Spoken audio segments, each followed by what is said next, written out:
Tonight's story was written by Scary Tales by Candlelight. You can find their channel on YouTube. Please check the description below. Time for tonight's story. My husband went missing in the mountains weeks ago. He survived, but he's different now.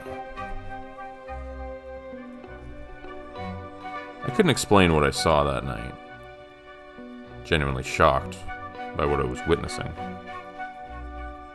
When Alex initially walked in the front door, I was relieved. Felt like a mountain of stress had been lifted off my shoulders, and I could finally breathe again. Almost 3 weeks had passed since he and a small camera crew disappeared in the mountains. Out here it's all rocky terrain, pockets of caverns stretching thousands of miles. Completely isolated and very much unexplored. They were airdropped almost a month ago.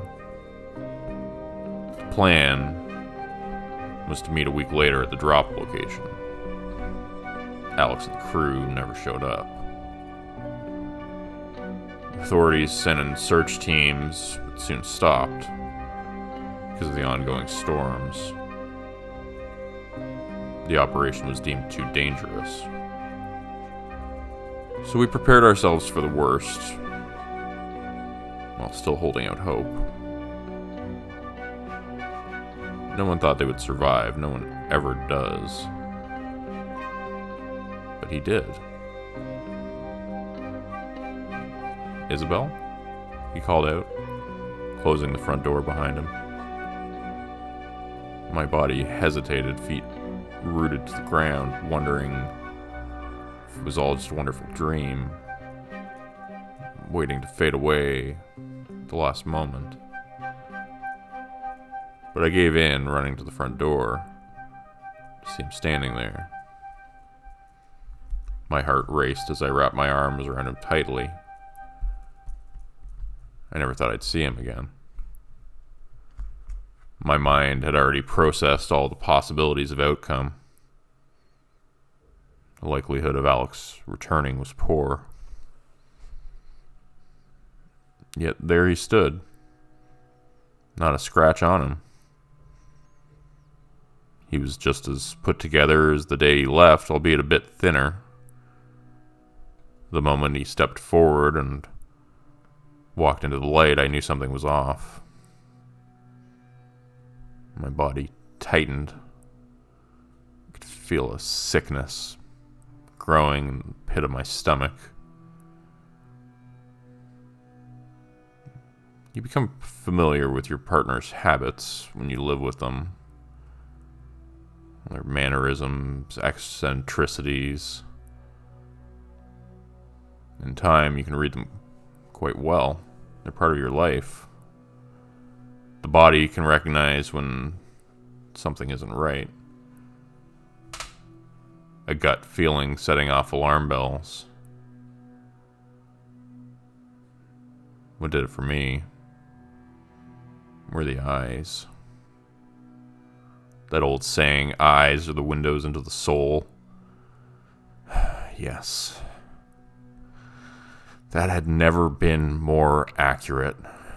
Alex's eyes showed me emptiness, darkness, nothing.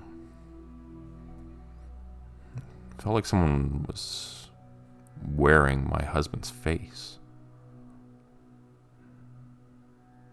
The look he gave me, along with that fake smile. I can't stress enough the anxiety that filled me when we locked eyes. I tried to suppress the intrusive thoughts, but it was difficult. Mixing in my mind like oil and water. But I had to celebrate. Alex was back. family was together again. The kids came running down the stairs when I called out to them, and soon we were all huddled together, holding Alex as if it were the last time. A surreal moment we never thought we'd get to experience. I stepped back and took a deep breath. My eyes met Alex's blank stare and eerie smile, again triggering the same terrible feeling. The discomfort must have been visible on my face, but he didn't seem to react. He just lowered his head and returned his attention to the kids with eyes still fixed on me. It sent a shiver down my spine. From the moment he walked in, it was clear that he didn't prefer to speak. He avoided most conversations, mainly used gestures to communicate, but with enough coaxing, Alex briefly explained what happened. "We were caught in a storm for a few days," he said, seemingly out of breath. "Found an abandoned outpost. Not many people. Not much to eat. Eat. Eat." When he spoke, he kept repeating that word, eat, as if in a loop. His mouth froze in a grimace before he stopped and turned his attention toward me. Damn it, those horrible eyes. He was giving me the creeps, and then I started noticing further strange behavior. Something was definitely wrong. For one, we never saw him eat, breakfast, lunch, or dinner. He would just say, "I'm not that hungry," and continue with his day working in the basement. This went on for a while until one night I caught him. It was just after 2 a.m. when I woke up and I noticed he wasn't in bed. I crept downstairs to find the refrigerator door wide open. And there he was, standing in front of the open fridge, holding a plate of raw steak, just staring at it inches away from his face. I remember taking a step back and the floor creaking. He turned his head quickly to acknowledge me staring at me before putting the steak back down and slamming the fridge door. Alex casually walked past me with a brief glare before going downstairs. That moment set us on the road of many red flags. And our livestock began disappearing mysteriously right around the time he came back. There were no traces of an attack, but it was as if something just plucked one out and left without a trace. It was the strangest thing, but then the animals no longer seemed to like Alex either. He used to be their favorite. They would run up to him all the time for attention. Now they were spooked by his presence. The animals took notice of his change and kept their distance. During the day, he would mostly stay in the basement, working, as Alex would say. He didn't allow anyone to go down there, and so we stayed put. I managed to take a look once or twice. It looked like a den where an animal was living. But once the sun dipped past the horizon, that's when he came to life. His movements were visibly different, more relaxed and natural. Sometimes I didn't hear him, thinking I was in the room alone, only to turn around and see him standing there, smiling. I felt like prey in a game I didn't even know we were playing. I believe the trauma from his ordeal had left him with lasting side effects, so I was careful not to prod too much for fear of causing more harm. But I was frightened. I suggested for him to see a therapist to help deal with his experience. He just let the words pass right through. He didn't even acknowledge me, so I left it at that. And as until I saw him for what he truly is.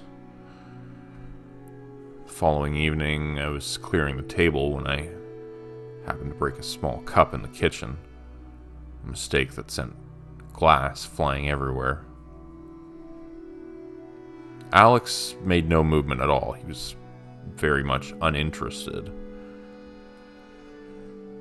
Then I began clearing the mess when I accidentally cut my finger. A welt of blood quickly forming. I remember looking down and focusing to pull the shard out, and when I looked back up, there was Alex, staring down at me with a predatory look. Salivating, eyes dark and glazed over. I almost screamed. He asked me, "Are you okay, honey?" In such a weird tone that it made my skin crawl. His hand gripped mine tightly as he brought my finger closer to his nose, sniffing the air around the cut.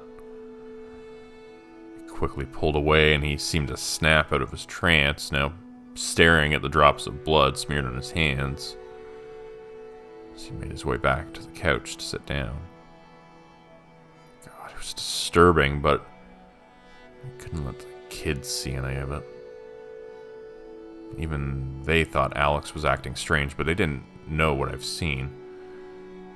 I had already thought about leaving with the kids, but he seemed to be very observant of what we did. I didn't want to trigger him, so I did the next best thing and called Sheriff Crow. In our conversation, I mentioned an animal had been attacking our livestock and some had gone missing. I asked for him to come up and investigate, and that afternoon he did. When Sheriff Crow arrived, it was still light out. The evening sun reflected off his silver sunglasses as he made his way up to the house. Everyone in the town knew him. Nice guy. I grew up with him. Always polite as a kid, very by-the-book kind of attitude. He grew into a dependable man with old-fashioned morals, well-liked by everyone. We both exchanged pleasantries for a few moments before walking the perimeter of the property where I pointed out the issues. Alex stood at the window in the living room watching us the entire time. Eventually the sheriff threw up his hand and waved, and my husband slowly waved back. He must have felt something was off, knowing that Alex was lost up in those mountains and the only one to survive. Then he started asking me odd questions like, "Has your husband been walking around at night? Has he been acting different? Have his appetites changed?" There was a lot of information to take in, but it seemed that on some level he understood what was going on. What did he know about my situation? I wanted to answer, but I couldn't, yet he knew what I wanted to say. He knew. Just right then and there, he told me to grab the kids and leave. So we did that. I trusted him. Sheriff Crow walked me back to the house, and we quietly stepped inside, making our way into the living room. I noticed the sheriff quickly unlock the clasp on his holster, hand hovering over the revolver. That frightened me. Something was going to happen. We looked over at the window where Alex had been standing earlier, but he was no longer there. I quietly called out to the kids. Laura was in her room, reading, while Dennis was fixated playing computer games. They were annoyed that I forced them to stop and pack, but they could tell from the look on my face that I was being serious. The sun was setting, and when we finished getting our things ready, and Crow stood in the doorway as lookout. When the coast was clear, we all hurried down the stairs. The kids kept asking what was going on, but I couldn't reply. I just kept repeating, "Hurry up, hurry up." The need to get out of there was overwhelming. We made it to the front door of the house when Alex appeared in the doorway. He seemed taller, more distorted. The atmosphere was dark and oppressive. And then he spoke. "Where are you going, Isabel?" His voice reverberated with an unnaturally deep resonance that seemed impossible. It was enough to get Sheriff Crow to pull his revolver and aim it directly at him. The sheriff kept shouting, "Get behind me," as Alex laughed loudly. We walked back, trying to move toward the back exit, turning the kids' attention away from the core. I handed them the car keys, and that's when my husband rushed forward with terrible speed.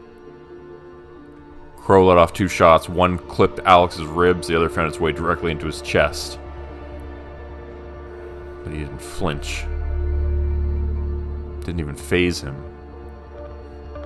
Crow removed a second revolver from its holster, kissed the barrel, and fired a shot into Alex's chest again. Alex stopped in his tracks and howled in pain. Whatever he had in those bullets did the trick.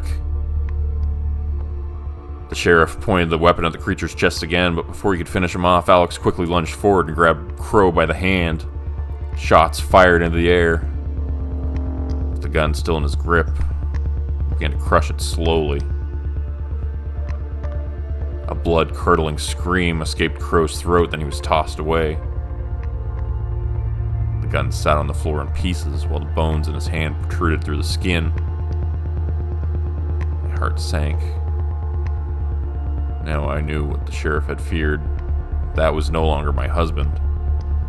I tried helping Crow up, and he just kept screaming for me to go. He shouted over and over again. I fought back, but he pushed me away and ran straight into Alex.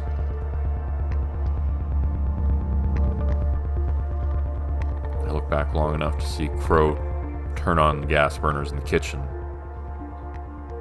before Alex picked him up off the floor. The flowing blood from his ruined hand dripped freely into the open mouth of the creature. It let out a series of terrifying wails and moans before clamping down on the sheriff's hand and tearing it clean off. The man was in shock, pale white and gasping for air. I screamed, and Alex turned to me, his eyes completely black and his pale skin showing a network of dark veins beneath the surface. The creature roared, hunched over its prey and eating its spoils. Then Crow raised his only hand and told it to go to hell before pulling the trigger. I ducked out of there just before the air ignited into a fireball that took over the house. Crow and Alex were both screaming. I cried while running to the car, fearing for my life, but I feared for Alex's as well. What had he become? Snow crunched loudly in my ears. I could see the kids waiting in the car up ahead. The creature's ungodly screams continued behind me while I fumbled with the door, constantly looking over my shoulder. The kids panicked, holding each other off and crying in the back seat. And finally, I found myself inside, then cranked the engine and sped off. While driving away from the house, I looked in the rearview mirror. On the roof, painted in the glow of the growing flames, was Alex, standing tall and watching us leave the property. His proportions were all wrong, and I could feel his stare burning a hole in my head. I didn't know where to go, so we just kept driving. It was all we could do. We drove until we ran out of gas. There was no way that thing could keep up. Eventually we arrived at the motel we're staying in now. The adrenaline wore off and shock set in aggressively. It was a complete mess while distracting the kids with TV and food, but they're scared and miss their dad. They just keep asking about him. Luckily for them, they didn't see everything that happened. I can never tell them what I saw. They wouldn't understand. I called the sheriff's department and told them everything that had happened. That my husband attacked Crow, minus a few small details.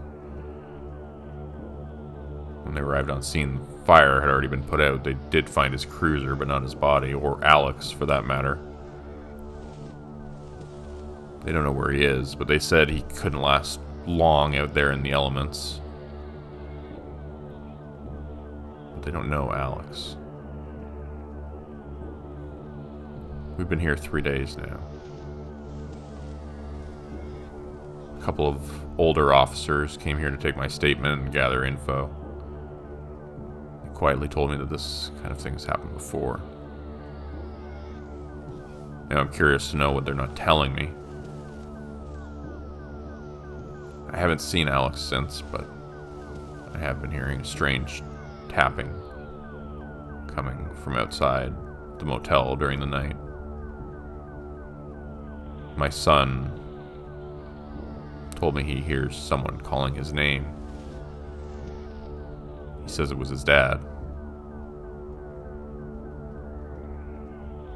I'm afraid. Is there anything I can do?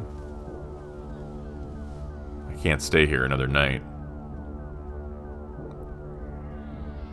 We're leaving while it's light out.